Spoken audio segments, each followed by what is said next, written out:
Every morning, I sit in front of Jennifer's photo and say a prayer. My wife Jennifer was a doctor. She was the daughter of the biggest hospital in the state, Miller General Hospital. That was my wife, Jennifer. We met through an introduction. It was set up by a professor from a university hospital. I remember being awestruck when I first saw Jennifer. I had never seen someone so beautiful. Her well-defined features and her refined upbringing. Even her title was without fault. All I could think about during our first meeting was how much I wanted to see Jennifer's smiling face, which seemed a bit tense. In the end, we started dating. I was quickly liked by her parents and they pursued our marriage as soon as possible, which I hardly had a chance to refuse. Our marriage proceeded smoothly, and Jennifer and I got married, feeling somewhat left behind in the swift proceedings. This doesn't mean I didn't love Jennifer. I believe she married me because she had some feelings for me as well. Our married life was fairly enjoyable.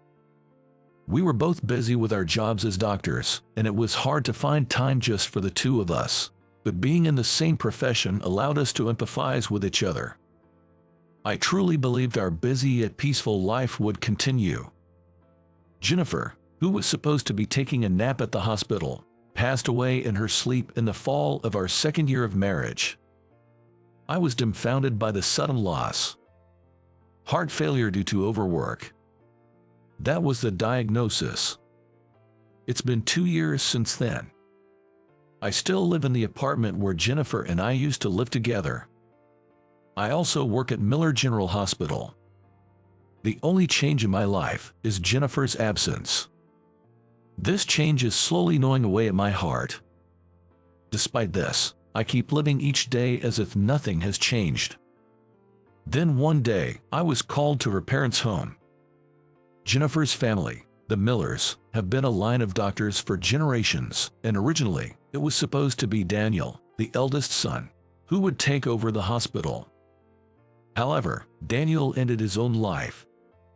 This happened when Jennifer was still in high school. Next, it was Jennifer's turn.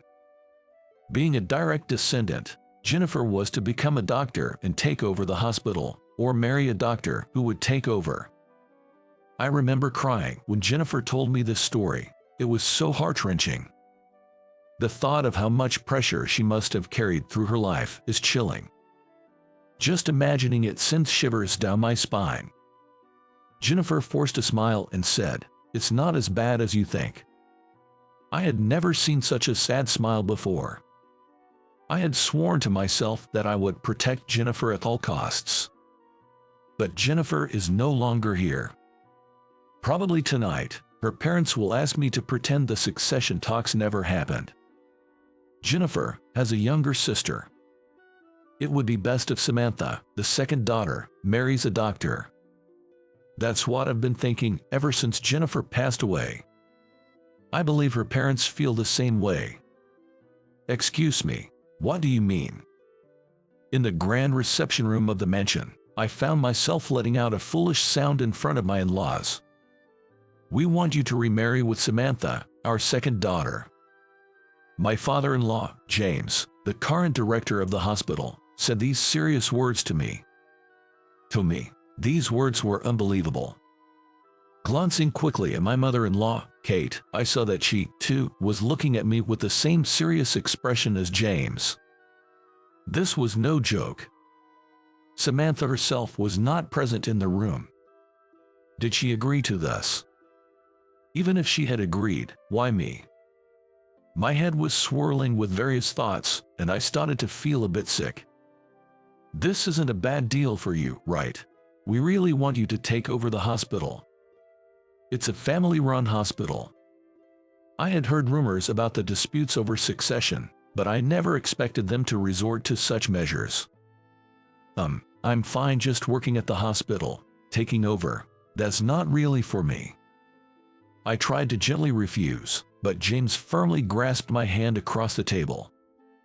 We can't let the hospital fall into the hands of distant relatives. It seemed like a minor family feud. In essence, Jennifer and I didn't have any children yet. Some relatives argued that it would be unacceptable for me to remarry, have children with another woman, and then have those children take over the hospital in the future.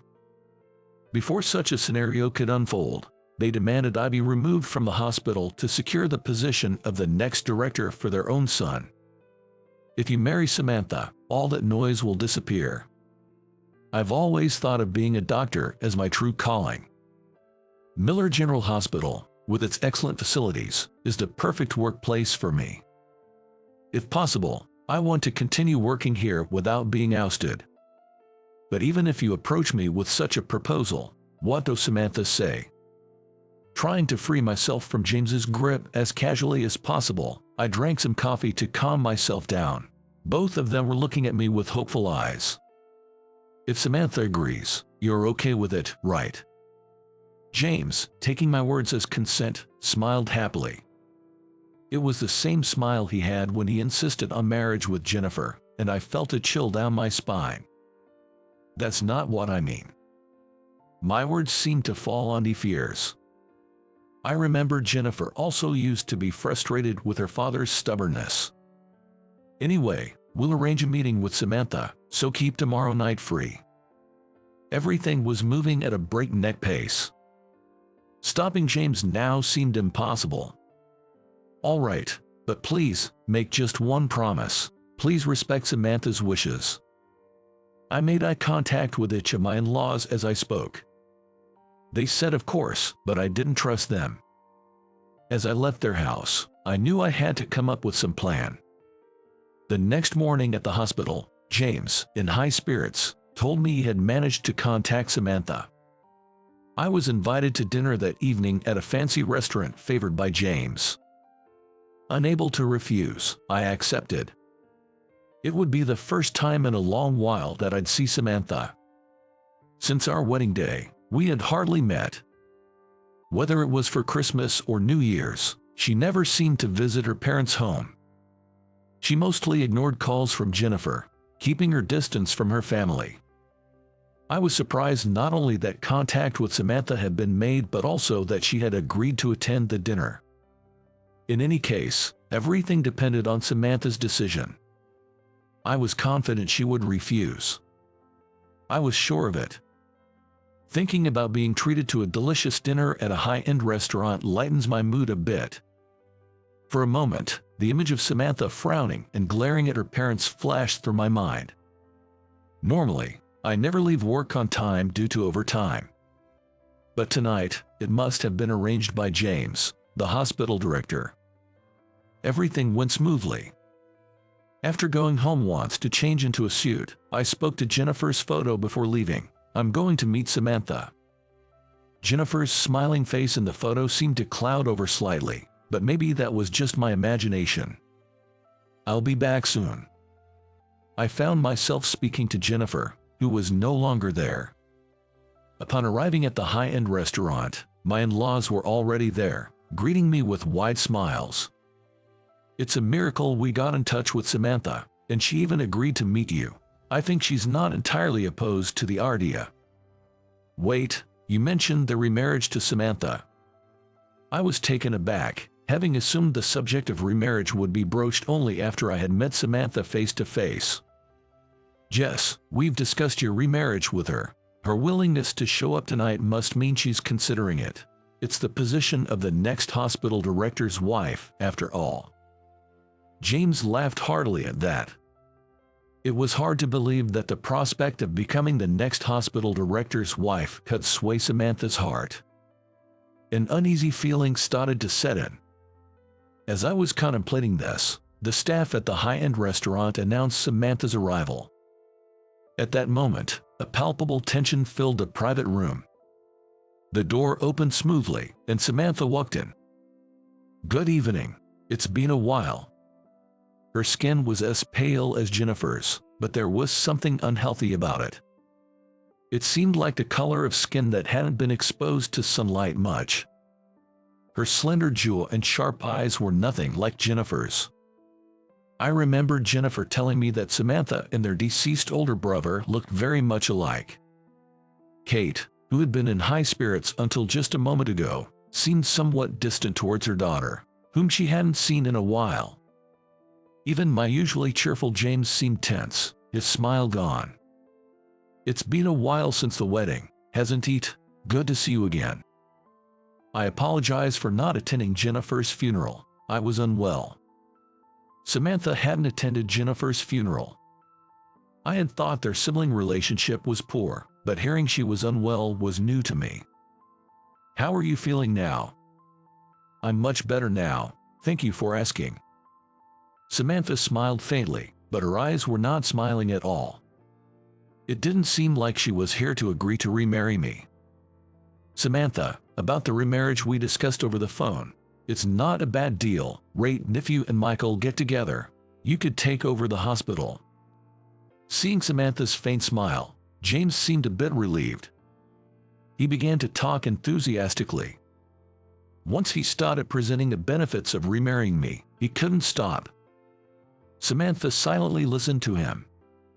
James's momentum was so overwhelming that there was no chance to interject. "That's enough. I understand the selling points."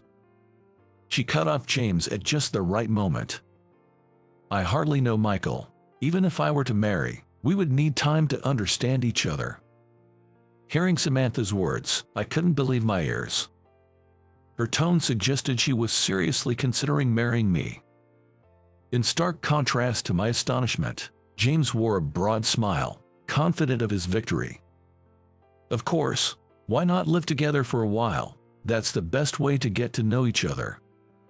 At James's suggestion, Samantha turned to face me. "Michael, what do you think? Is that okay?" Being stared at with her pale eyes, I found myself nodding before I knew it. It felt like a frog being stared down by a snake. And so, the cohabitation before our marriage with Samantha began. A few days later, Samantha knocked on my door with a small bag and 2 laptops in hand. She was dressed more casually than when we met at the restaurant, with her long hair simply tied back. "Thank you for having me." Her light greeting left me feeling strangely. It didn't feel real at all. "I've kept Jennifer's room empty for you to use, and here's a spare key for the place." I showed Samantha to the room and handed her the key. "By the way, Samantha, what do you do for work?" I was about to mention my frequent overtime when I suddenly realized I knew nothing about Samantha's job. "I mostly do day trading from home, and a bit of gambling, I guess." I was taken aback and couldn't respond immediately. Samantha lived in a completely different world from Jennifer, who dedicated her private time to patients and medical work. This premarital cohabitation seemed fraught with challenges. But this was just the beginning. Living with her, I was constantly surprised. Left to her own devices, she wouldn't leave the house for a week. Her diet consisted of 1 meal a day, either instant food or takeout. She never cooked. "There's no point in pretending, right? This is how I live." This was supposed to be a cohabitation with marriage in mind. I couldn't help but ask her bluntly if she didn't want to present herself better. It made sense that she didn't get along well with Jennifer. Though I was initially appalled, living with her for a few days somehow made me envious of her lifestyle. She made her own decisions and lived as she pleased. In her, I saw a sense of freedom I had forgotten. "Let's have dinner together tonight. I'll cook." That day, I finished work on time, did some grocery shopping, and headed home. When I called out to Samantha through the door, a surprised "really" came from inside.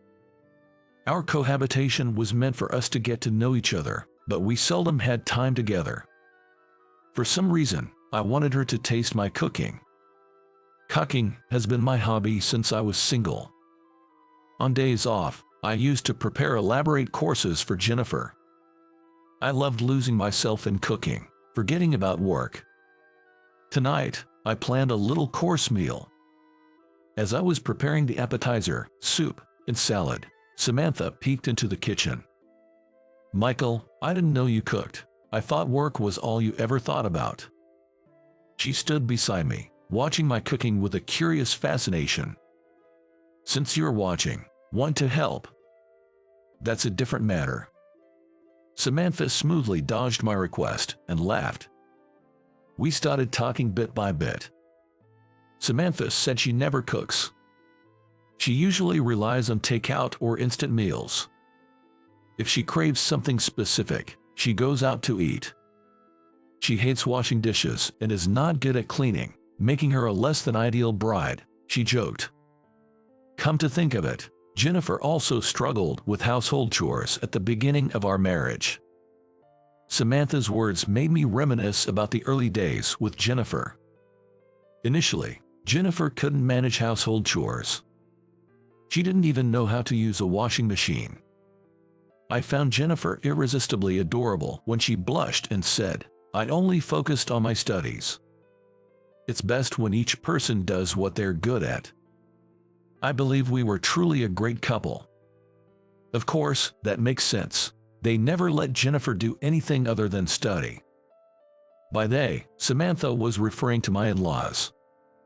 Whenever she mentioned her parents, her tone turned scornful. "I heard from Jennifer that things were tough after your brother passed away."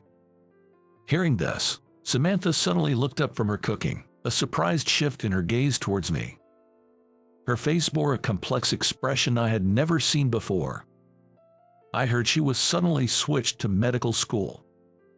Her piercing gaze made me continue defensively, as if asking how much I knew. I think Jennifer was desperate to meet their expectations.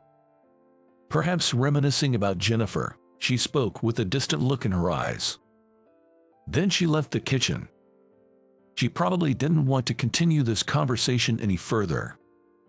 Minutes later, when the meal was ready and we sat down at the table, Samantha seemed back to her usual self. But there was a slight difference in the usual her. After tasting my cooking, she couldn't stop praising the meal and me. "I've never tasted such delicious food. Michael, you should quit being a doctor and become a chef instead." Her eyes sparkling, she showered both me and the meal with glowing praise. Initially, I was skeptical, thinking it might just be politeness, but as she quickly finished off the dishes, I became convinced she genuinely loved my cooking. After neatly consuming even the last dessert, Samantha smiled contentedly. "Thank you for the meal. Having a husband who's such a good cook, I envy Jennifer." She let out a giggle after saying something that took me aback. Now might be the time she would answer the question I've been wanting to ask. Gathering my courage, I decided to ask Samantha. "Why didn't you become a doctor, Samantha? Your family has always been full of doctors, hasn't it?" Samantha's smile faded as she narrowed her eyes slightly. She was silent for a moment, just looking into my eyes. I knew that if I looked away now, she wouldn't tell me anything. So, I kept my gaze fixed on hers. "I hate doctors," Samantha whispered softly, almost to herself. I remained silent, waiting for her to continue. My brother felt the same. I think Jennifer did too, but we had no choice but to become doctors. Being a doctor is a profession that can save lives, and I respect and value their existence. However, Samantha went on to say that seeing her own father and relatives as doctors made her inevitably hate the profession. It was as if being anything other than a doctor meant you weren't a person, according to her parents and relatives.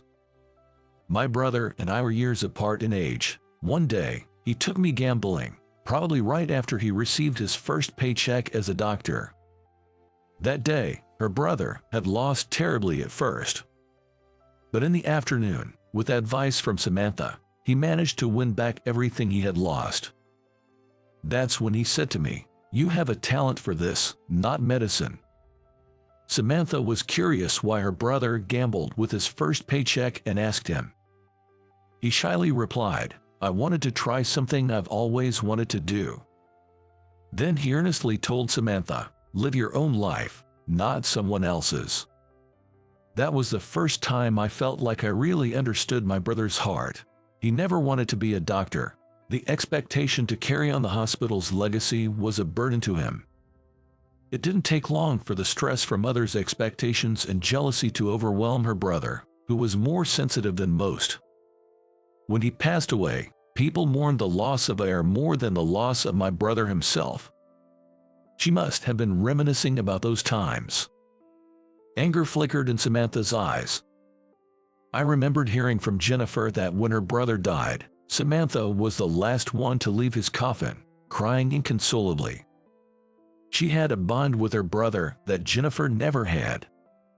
Jennifer became a victim of those people, Samantha said, looking straight at me.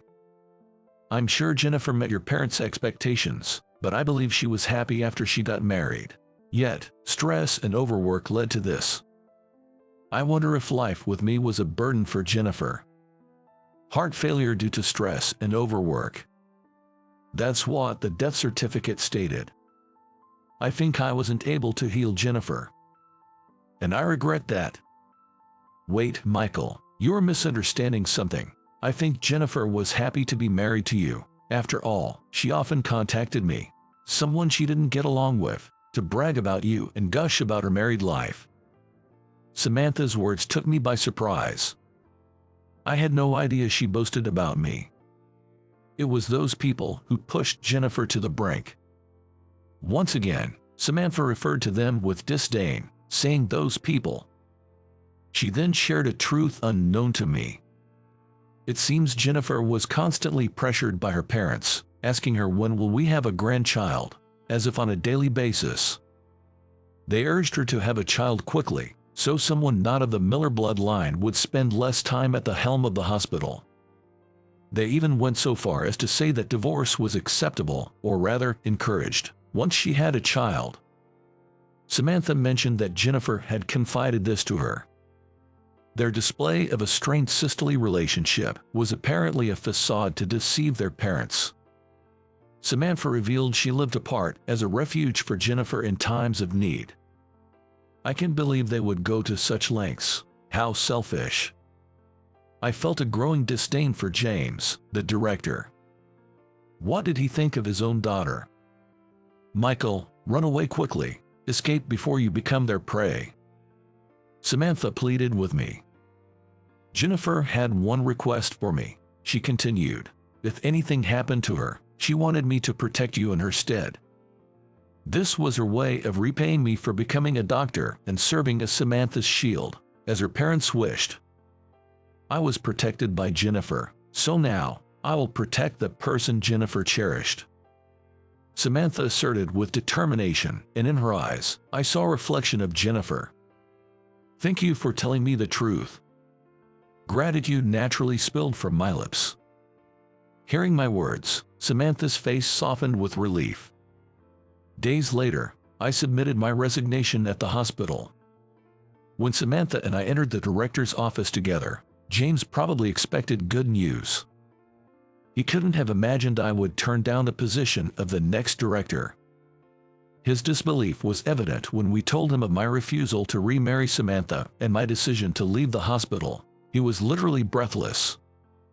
So, this is what it means to be left breathless, I thought, observing the scene with a detached calm. Did you finally realize that things won't always go your way? Samantha said, her voice filled with genuine amusement. The director, at a loss for words, continued to open and close his mouth, pointing at me.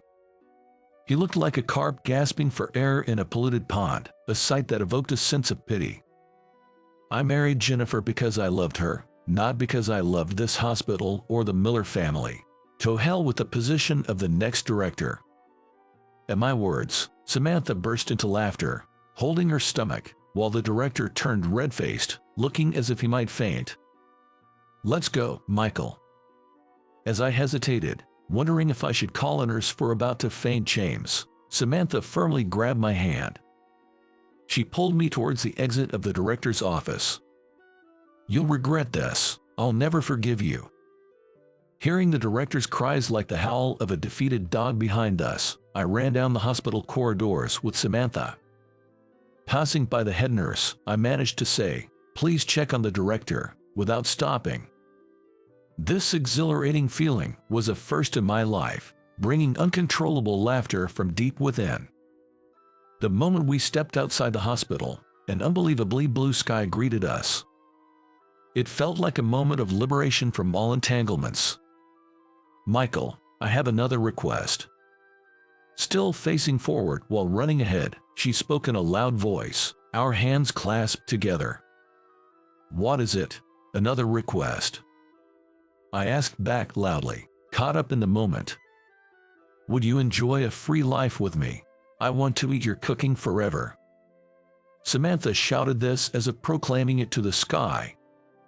I was surprised but not displeased. "Even though I'm a doctor." "It's you, so it's fine. A profession is just like an option, right?" Samantha's words brought a surge of laughter. I think life with her would be full of surprises and constant laughter, with occasional disagreements and arguments, yet always with mutual respect. The clear blue sky seemed to promise just that.